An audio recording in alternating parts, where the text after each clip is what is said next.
Hi, I'm Mara Wells, and today I am here with Kait Ballenger, author of The Seven Range Ship.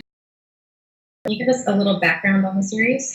Yeah, so this series is sexy paranormal romance, very hot. And so I like to say that my heroes are ranchers who are cowboys by day, wolf shifters by night. So this is book one in the series, Cowboy Wolf Trouble. And then we have book two, Cowboy in Wolf's Clothing. And then I'm particularly excited about book three, Wicked Cowboy Wolf, because it releases on January 28th. And so, yeah, yay! So the premise of the series is that there are 7 shifter clans of various types of shifters. Who rule the Montana mountains. They have formed a pact together to keep themselves safe from a threat of vampires, human hunters, all sorts of nasty threats to them.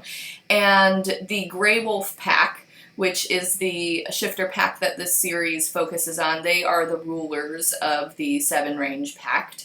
And so the series sort of follows their battles with their enemies, and of course their romantic exploits. Yes. And so, of course, there's lots of danger. Yes, lots of danger. Romance. Mm-hmm. Yeah. And can you tell us about book 3 that's coming out on January 28th? What are you most excited for readers to discover in book 3? So what I'm most excited for readers to discover in book 3 is that we kind of expand the scope of the series world. So we know that the Grey Wolf Pack makes their home on a ranch called Wolf Pack Run, just outside of Billings, Montana. And in the first 2 books of the series, we kind of stay centrally located just outside of Billings there. We hear that there are other sub-packs of the Grey Wolves and that they extend further beyond the scope of Montana, but we don't actually see any of that until the 3rd book.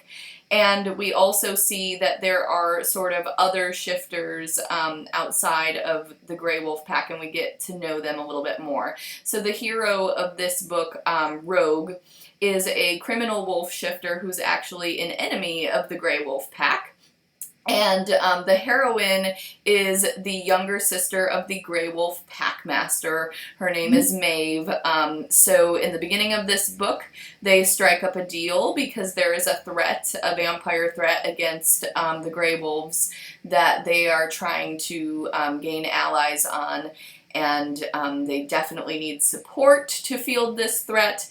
And so May makes a deal with Rogue, hopefully to save her pack, even though he's her enemy, and they kind of go off from there. So the setting changes in this one from Wolfpack Run to being on his ranch, which is called Black Hollow, and it's not in Montana. I will wait and let readers see, but there's all sorts of scenes of May and Rogue and a full and interesting cast of new secondary characters that come in, and they end up going lots of places outside of Montana. So I'm most excited that it expands the scope of the series, and we also get a whole ton of new characters who are rogue wolves that we've never met before. So this new cast of secondary characters, are you perhaps hinting that there may be more books to come? Yes, so I am allowed to say at this point that there will be 3 more books in the Seven Range Shifter series. Yay! So there will be 6 total. So Wicked Cowboy Wolf comes out January 28th. And then the next book after that will be about Maverick, the Grey Wolf Packmaster, who is the older brother of the heroine in Wicked Cowboy Wolf. And his title is currently called Renegade Cowboy Wolf, but we do not have a definite release date yet, so it will be coming soon. Soon. Wonderful. Yes. All right, Kait, so that your readers can get to know you a little bit better, I thought we would do a speed round of this or that. Are you ready? Yes. Okay. Dog or cat? Cat. Netflix or YouTube? Netflix. Phone call or text? Text. Toast or eggs? Eggs. Cardio or weights? What was that one? Cardio or weights? Cardio. I don't want to do weights. Facebook or Twitter? Facebook, for sure. Don't like Twitter much. All right. Ice cream cone or snow cone? Ice cream, but both are good. Mobile games or console games? Mobile games. When you're walking, do you prefer music or podcasts? Podcasts. Form or function? Probably function. Okay. Pop or indie? Indie. Cake or pie? Cake. Though I'm not going to say no to either. Swimming or sunbathing? Swimming. I burn way too easy.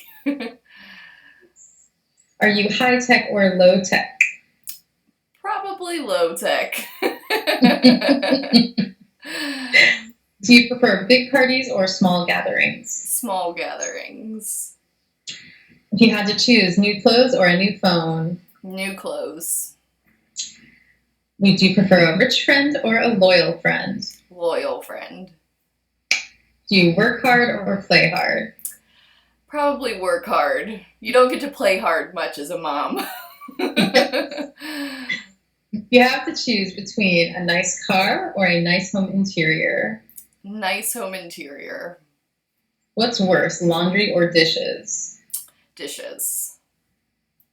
Jogging or hiking? Jogging.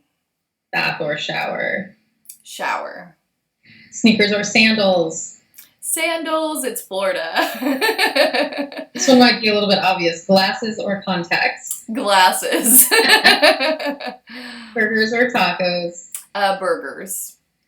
Online shopping or shopping in a store? Online shopping. Okay, thank you.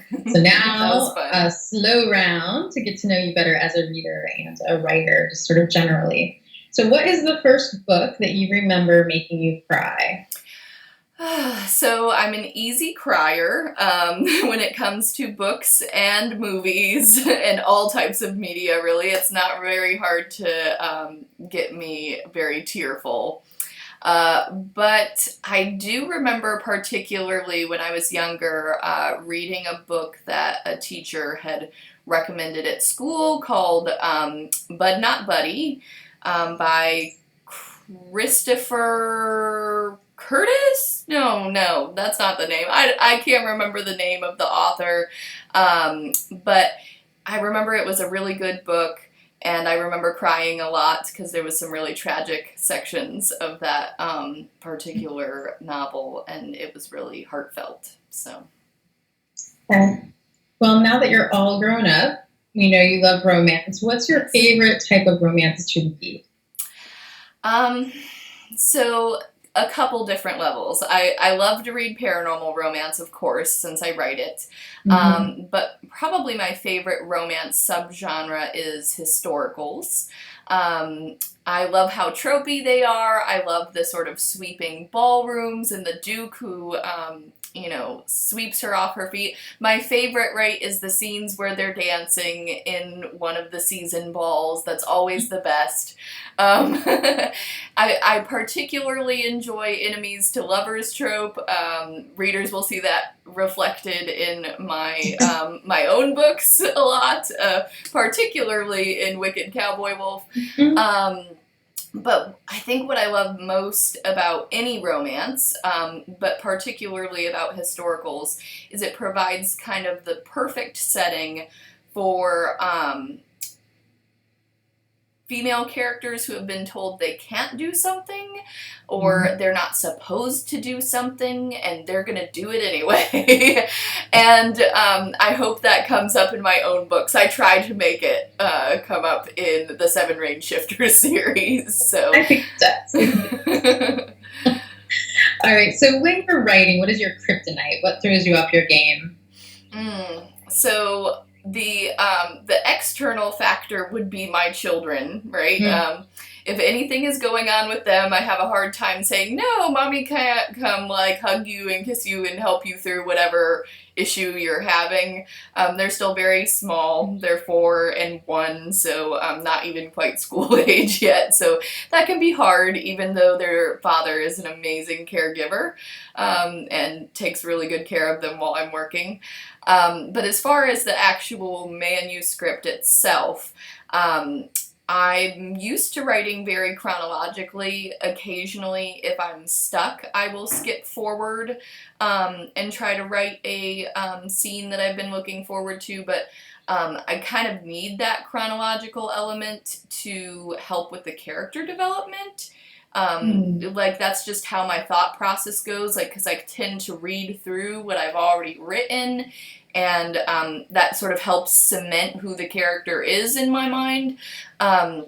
So if I get stuck on a plot point where I don't know where I'm going next, that is really hard for me, and I tend to like obsess about it until I've figured it out, and then I can move forward, which is probably not the best time management strategy, but that's how my process works, so. Okay, so next we have a money question for you. What did you do with your first ever writing advance? Oh gosh, so I did something actually really sweeping and extravagant, which, What was it? yeah, so when I got my first writing advance, this was for a series that I wrote for Harlequin that the rights have now reverted to me, so readers will not be able to find that series unless they already purchased it. Is the Execution Underground. They will recognize, right, that it takes place in the same universe as the Seven Range Shifters books. Mhm. So I'm hoping to resell that series. But that aside, when I first got the advance for that particular series, my husband, John, and I were relatively newlywed, and it was just the two of us. We didn't have any kids at that point, so we decided that we wanted to go on this big epic trip around Europe. So we backpacked Europe for about 35 days, which was fantastic, and that blew every bit of that advance. So every bit of it.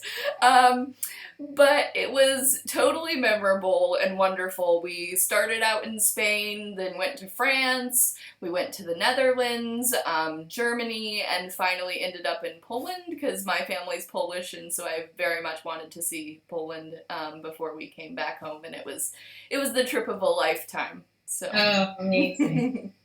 Wow. That's a really good story. Yeah. You know, I probably could have done something more financially responsible with that advance, especially considering we did not have a lot of money at that time, but I have no regrets. Yeah, that's great. That's a good story to tell. So, thinking about writing the Seven Range Shifters series, your books go back and forth between the hero and heroine's point of view. What do you find most difficult about writing the opposite sex? Or do you? Actually, most of the time I find it easier to write the male characters. I tend to formulate them in my head first, because they're the ones that have way more issues, right, in my books. Like, they're the ones with all the problems. I mean, the heroine has been told, typically, right, that she's not allowed to do something and she's gonna prove you wrong and do something anyway, but the heroes are the ones with all those like nasty emotional scars. I like to torture them a lot. So while they're more complex, I tend to formulate them first, and then the heroines kind of come second. And so I typically have an easier time writing the guys, oddly enough. Though currently I'm writing Renegade Cowboy Wolf, which is book 4 in the Seven Range Shifter series. And this is the first time in which the heroine has actually been far easier for me to write than the hero. So it's kind of flip-flopped on this book for me. Maverick is not a very talky character. He's kind of quiet and grumbly and growly. And the fact that he's not talky kind of makes it hard to connect with him as a character. So it switches book to book. I don't know that it's always the guys that are harder. Every book is different. Yes, every book is So, different. I have another writing question for you. How do you select the names of your characters? So, that's one of the parts I hate in the process. I don't like naming them. I always do before I start the book. I'm not one of those writers who inserts like hero in all capitals for a while. They always have to have a name, but I don't like the process of it.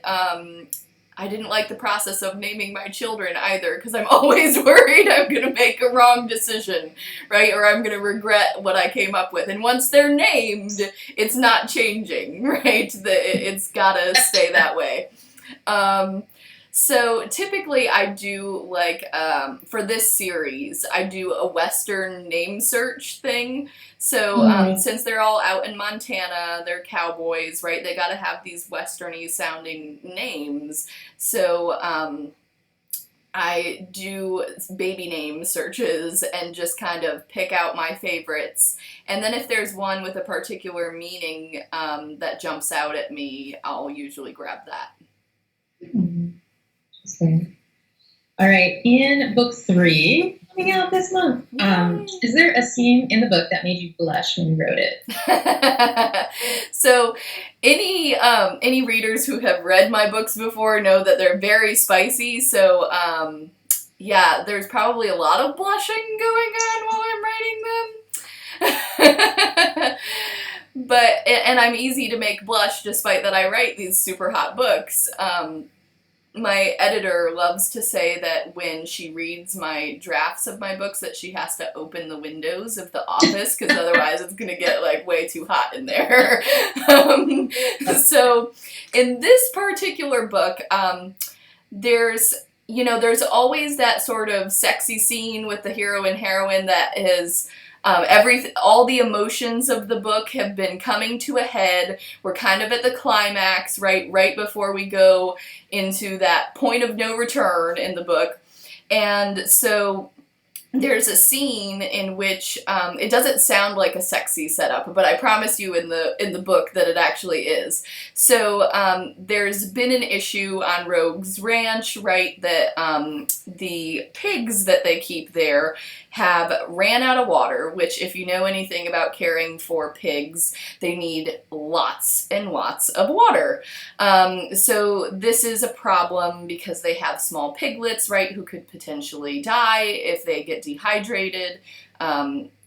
It's a very big issue for a ranch. And so there's this whole crisis. They go through and fix it. So tensions about that are paramount because the heroine herself has an adorable pet pig named Tucker, who she is also concerned about. So tensions are at an all-time high in regard to that situation. There's been all this emotion and tension and heat building up between them. And so they clean themselves off, and he goes to leave that part of the barn, right? And she's not about to let him walk away from her and not talk about the things that they need to talk about at this point.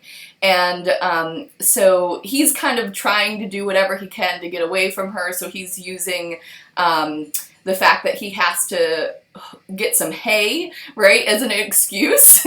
And so he goes up into the hayloft, and she follows him up there, and they're up in the hayloft, and there is, I don't know if you've ever been in a hayloft, but there's hooks and like things that can tie people up in a hayloft, and that's all I'm just gonna leave it at. He is a wicked cowboy wolf after all, so it's a pretty hot scene. And a literal roll in the hay. So. Yes, and a literal roll in the hay.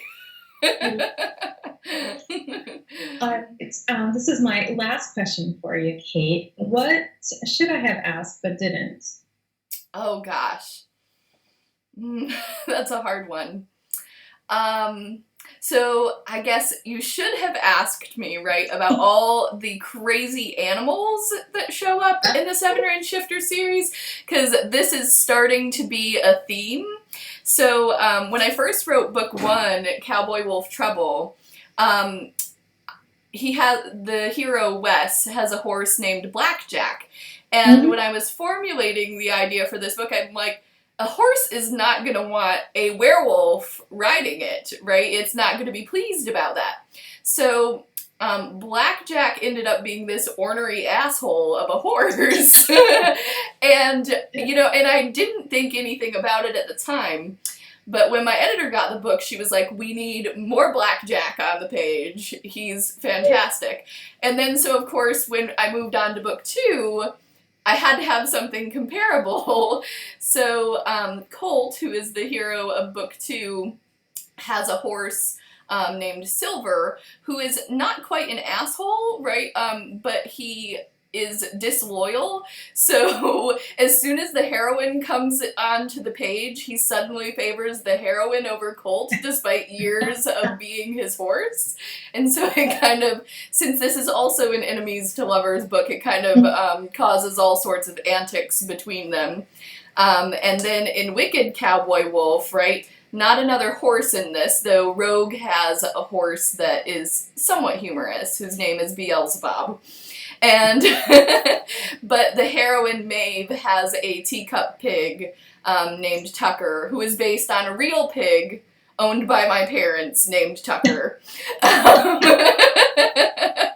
So that's a fun fact for readers. Right. So there's fun, funky animals that are not shifters in every book of the 7 Range Shifters series. So that was the question you should have asked: is what's the animal thing? What's this all about? It's true. I like that Tucker's name was not changed to protect the innocent. So. No.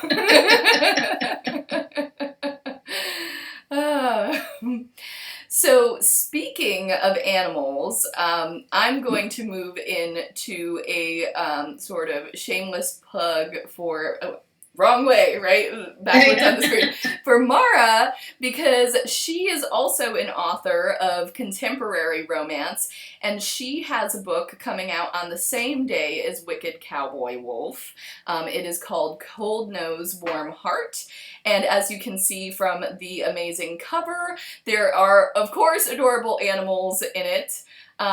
So she's got a full cast of funny, humorous dogs, and it's a sweet rom-com, and I'm so excited to get my copy in my hands and to see your debut contemporary. So congratulations. Do you want to tell a little bit about the book yourself? Give us an intro into what this series is going to be. So Cold Nose, Warm Heart is the first book the Fur Haven Dog Park series. And so each book in the series is going to feature a special dog that helps the characters get together. In this one, this is an enemies to lovers, so I know Kate's going to love it. Yes! Right, my heroine is a building manager for her grandmother's, sort of decrepit and decaying Art Deco building. And Caleb, our hero, is a real estate developer who comes from a sort of shady family and who's trying to rebuild the family name and business. And this is the only property left after a pretty brutal court case. And so he wants to raise it to the ground and build completely new luxury condos. And Riley's not having it. And especially because there's an empty lot next to the building that the community has been using as a dog park. And Caleb wants to turn it into a parking lot. No! So these two go head to head about what is best for the community. And it really starts exploring the ideas of what is community, what is family. And of course, Riley's poodle Lulu helps Caleb figure out some important truths about it. And on the cover, we have Lady, the black lab, who is a sort of secondary dog character, but she is featured in every book of the series. So, fun! I was excited to see her on the cover. So, also a cast of fun, humorous, playful animals. I love it. And the other thing that's really exciting is that Kait and I are going to go on a little book tour of Florida together. We are. We are both Florida-based authors and also both source books authors. So Mhm. we are teaming up with Stacie Ramey, who is also a Florida-based source books author, who writes contemporary young adult with romantic elements. Mhm. And so we will be having plenty of tour stops. And if you're a Florida-based reader, as many of the Coastal Magic attendees are, we hope you'll come see us on one of our many tour stops. I will put a link in the sort of comments section on YouTube. So please check out our link to see if we're coming to a signing near you. Yay. So, all right. Well, I think that about wraps it up. And so we'll both hold up January 28th, right? Wicked Cowboy Wolf and Cold Nose Warm Heart. They are both going to be available in paperback and in ebook, so grab your copies of both. I'm so excited for Mara to make her debut, and so excited for book 3 to come out. So thank you all for joining us, and thank you, Mara, for interviewing me. It's been fun, and I hope to see you all at Coastal Magic, and maybe we will get to see Mara at Coastal Magic next year. Who knows? Hopefully. Hope so. So, all right. Thanks, guys. Bye.